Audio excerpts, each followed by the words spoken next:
It's no secret that history revisionists hate Christopher Columbus. But is that hate justified? Some people seem to think so. Evil. Pure evil.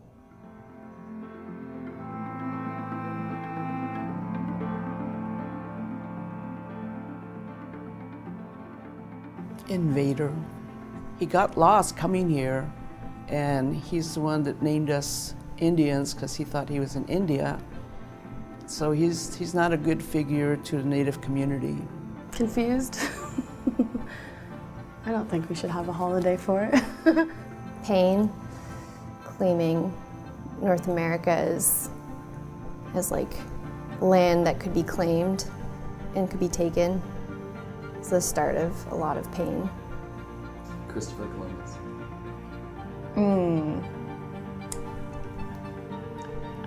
I guess ignorance.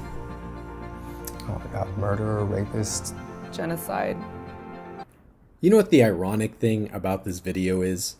They're talking to mainland Native American Indians, who, by the way, Columbus would have never have come into contact with.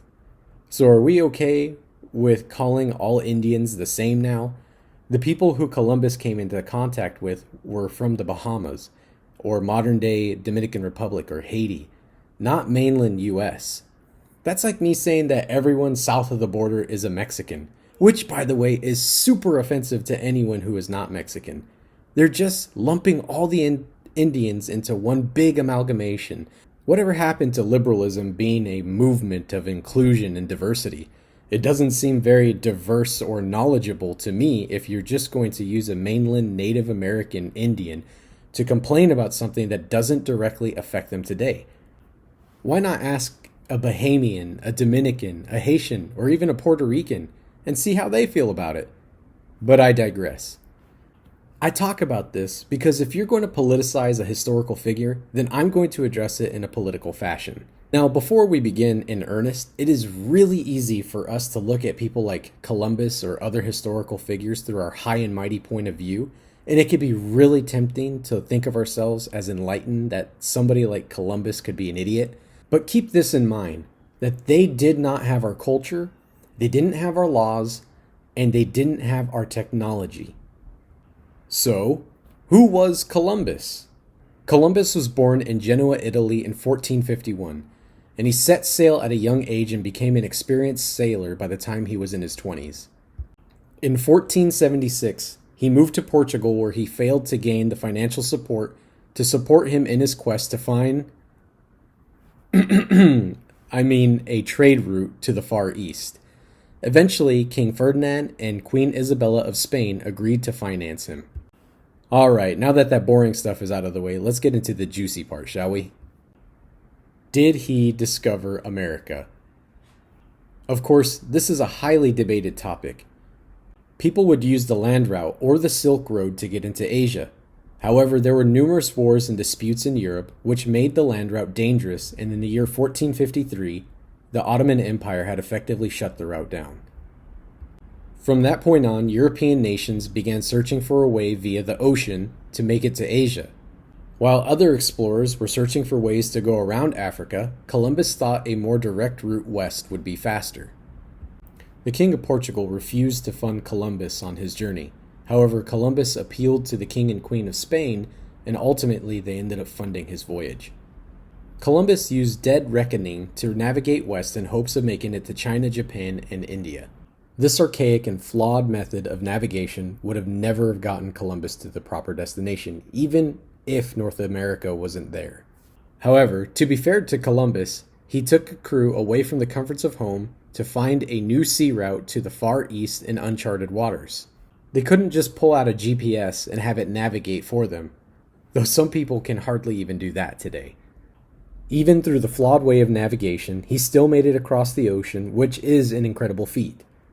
However, he did claim that he made it to India, which is why he called the natives of the islands Indians, and he kept this claim until the day he died, even though he was incorrect. So did he actually discover America? Well, yes and no. No, in the sense that he was the first person outside of the natives to make landfall there.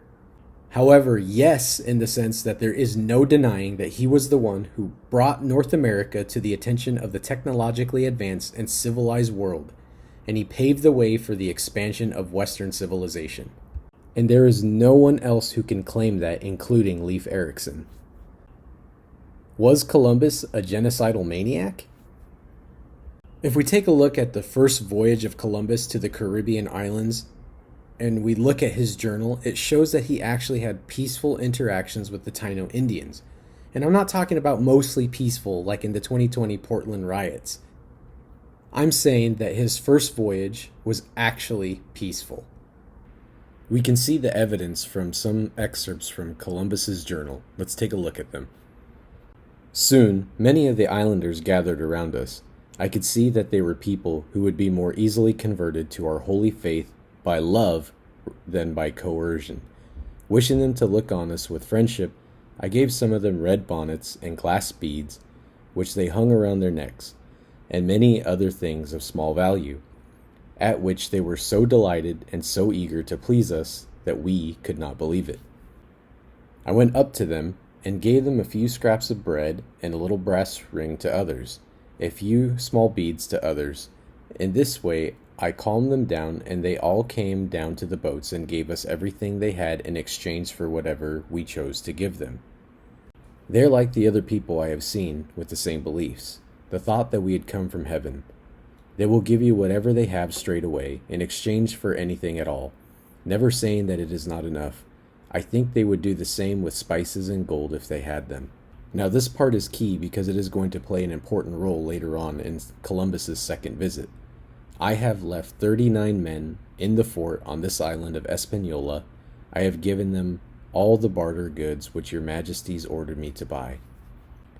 Thirdly, I told them to pay great attention and reverence to King Guacanacari, his caciques, and lesser dignitaries, and to avoid like death committing any annoyance or grievance toward them, considering all that we owe him and to them, and how important it is to keep them happy. Fourthly, I ordered and begged them not to cause offense or injury to any of the Indians, male or female, and not to take anything against their will. Over and over again, we can see that Columbus was very, very cordial to the Indians because of the initial kindness that they had showed to Columbus and his crew.